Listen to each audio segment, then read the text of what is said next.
آج ہم شروع کرتے ہیں۔ آج ہم انشاءاللہ شروع کرنے لگے ہیں حروف قلقلہ۔ حروف قلقلہ جس کے بارے میں بارہا اپنے اسباق میں بتاتا ہوں کہ یہ قلقلہ ہے، یہاں آپ نے ہلا کر پڑھنا ہے، یہ قلقلہ ہے، اس کو آپ ہلا کر پڑھیں، اس طرح کر کے میں بات کرتا ہوں۔ تو حروف قلقلہ جو کہ 5 ہیں، یہ آپ دیکھ سکتے ہیں، ان کو آپ اچھی طرح ذہن نشین کر لیں۔ قاف، طا، با، جیم، دال، یہ 5 حروف ایسے ہیں جن کو حروف قلقلہ کہا جاتا ہے۔ ان کو قلقلہ کہنے کی کیا وجہ ہے؟ پہلی بات تو یہ ہے کہ یہ قلقلہ ایک صفت ہے، صفات لازمہ غیر متضادہ میں سے ایک صفت قلقلہ ہے، اور یہ صفت ان حروف میں پائی جاتی ہے۔ تو یہ صفت جب ان حروف میں پائی جاتی ہے تو ان حروف کی ادائیگی پر کیا اثر پڑتا ہے اور قلقلہ کیسے ہوتا ہے، اس کے بارے میں انشاءاللہ آج ہماری یہ ویڈیو ہے۔ تو سب سے پہلی بات تو یہ ہے کہ یہ جو صفت ہے، صفت قلقلہ ان حروف میں پائی جاتی ہے۔ اب یہ حروف خواہ متحرک ہوں، مشدد ہوں، ساکن ہوں، ان میں یہ صفت لازمی پائی جائے گی۔ لیکن یہ صفت جو ہے بالخصوص جب یہ مشدد ساکن ہوں یا ساکن ہوں، اس وقت زیادہ محسوس ہوتی ہے اور زیادہ واضح ہوتی ہے۔ تو قاف، طا، با، جیم، دال، جن کا مجموعہ قطب جدن ہے، ٹھیک ہے، یہ والا، یعنی کہ یہ آپ یاد کر لیں، قطب جدن۔ اب یہ دیکھیں، قاف، طا، با، قطب، جیم، دال، جدن، یعنی کہ اس مجموعہ کے اندر یہ حروف جمع ہیں۔ جب آپ کو یہ مجموعہ یاد ہوگا تو کبھی بھی آپ یہ حروف نہیں بھولیں گے، ٹھیک ہے جی۔ ایک حرف میں آپ کے سامنے لکھتا ہوں میم، اور میں اس کو ساکن کر دیتا ہوں۔ ساکن کسے کہتے ہیں آپ کو معلوم ہے کہ جس حرف پر جزم ہو اس کو ساکن کہا جاتا ہے، اور اس سے پہلے میں حمزہ لگا دیتا ہوں اور حمزہ کے اوپر میں زبر لگا دیتا ہوں۔ اب میں اس کو پڑھتا ہوں نا، تو اس کی ادائیگی پر آپ نے غور کرنا ہے۔ ام، ٹھیک ہے۔ اب ایک اور حرف ہے نون، اس کو بھی میں پڑھتا ہوں ان۔ یہ ان کی جب نون کی آواز ختم ہوتی ہے اس کے بعد پھر دوبارہ نون کی آواز نہیں آتی، جیسے ام ایسے نہیں ہے۔ اب مثال کے طور پہ ایک حرف ہے با، با کو میں ساکن کروں گا تو میں با کو جب پڑھوں گا، اب یہ اب ایسے نہیں ہوگا، اب ب، یہ جو ب کی آواز ہو رہی ہے، اس کی مثال آپ اس طرح سمجھیں کہ ایک بول ہے نا، بول کو زمین پہ جب پھینکتے ہیں ٹھپا لگتا ہے، ٹھپا لگ کے بول اوپر کی طرف آتا ہے۔ سیم اسی طرح حروف قلقلہ، اب ایسے مثلا مثال کے طور پہ یہ ٹھپا ادھر لگا، اب پھر ٹھیک، بات سمجھ آ رہی ہے نا؟ یہ حروف قلقلہ کا ایفیکٹ ہوتا ہے، جو حروف قلقلہ کا ایفیکٹ ہوتا ہے جو حروف پر پڑتا ہے، ٹھیک ہے جی۔ تو حروف قلقلہ جو کہ صرف 5 ہیں، ٹھیک ہے، صرف یہ حروف حالت جزم میں، حالت سکون میں، جب ان کے اوپر جزم ہوگی، جب یہ ساکن ہوں گے تو ان کو ہلا کر پڑھا جائے گا، ان پر جنبش ہوگی، ٹھیک ہے۔ تو اس وجہ سے ان کو حروف قلقلہ کہا جاتا ہے، اور ان کا مجموعہ کیا ہے؟ قطب جدن۔ یہ آپ نے یاد کر لینا ہے، اور اس کو یاد کر لینے کی وجہ سے آپ کو یہ حروف بھی یاد ہو جائیں گے۔ اب انشاءاللہ ہم مختصر مشق کرتے ہیں حروف قلقلہ کی، تو توجہ کے ساتھ سماعت فرمائیں۔ ہاں جی، یہ دیکھیں حروف قلقلہ اور اس کی مشق، ٹھیک ہے۔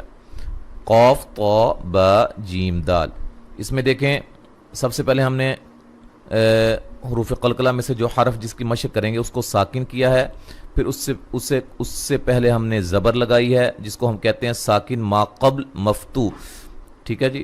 اور اسی طرح مفتوح یہ کس کو کہا جاتا ہے؟ میں آپ کو آسان انداز میں سمجھاتا ہوں کہ جو زبر ہوتی ہے نا، زبر، اس کو عربی میں فتحہ کہتے ہیں، فتحہ، اور زبر والے حرف کو مفتوح کہیں گے، ٹھیک ہے جی، مفتوح۔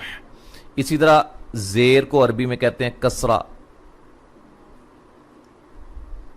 ٹھیک ہے، اور زیر والے حرف کو کہیں گے مکسور۔ اسی طرح پیش کو عربی میں کہیں گے ضمہ، اور پیش والے حرف کو کہیں گے مضموم. ٹھیک ہے جی، بات کی سمجھ آ گئی ہے؟ اب یہ دیکھیں، توجہ کریں. سب سے پہلے وہ حرف ساکن ہوگا، ما قبل اس کا مفتوح ہوگا، ساکن ہوگا، ما قبل مکسور ہوگا، ساکن ہوگا اور ما قبل مضموم ہوگا. تو ان حروف پر آپ نے اچھی طرح اس کی پریکٹس کرنی ہے، حروف قلقلہ کی. حروف قلقلہ کو ہم نے ریڈ کلر میں واضح کیا ہے، تو میرے پیچھے آپ نے پڑھنا ہے اور انشاءاللہ اس سے آپ کی اچھی پریکٹس ہو جائے گی. یقتل، یقتل، اقترب، اقترب، ذق، ذق. آگے طا کی. یطمعون، یطمعون، فطرت، فطرت، مطمئنۃ، مطمئنۃ.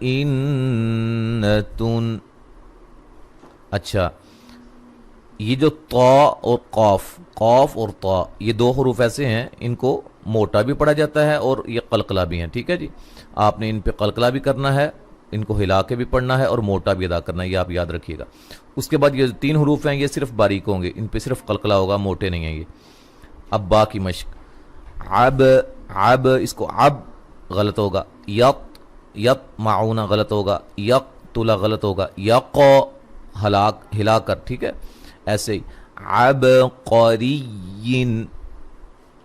عبقرین، ابراہیم، ابراہیم، یبدئ، یبدئ، یبدئ. ٹھیک ہے جی. اس کے بعد جیم کی مشق. اجدع، اجدع، اجتثت، ایج دیکھیں نا، ایج یہ جیم کو ہلا رہے ہیں ہم. اگر ہم کہیں گے نا اجتثت، یہ غلط ہوگا. ایج نہیں، ایج، اجتثت. تجزون، تجزون. آگے دال کی مشق ہے. ادراک، ادراک، ادراک. صدرتی، صدرتی، صدرتی. مدخل، مدخل، مدخل. ٹھیک ہے جی. تو یہ ہم نے حروف قلقلہ کی آپ کو مشق کروائی ہے، پریکٹس کروائی ہے.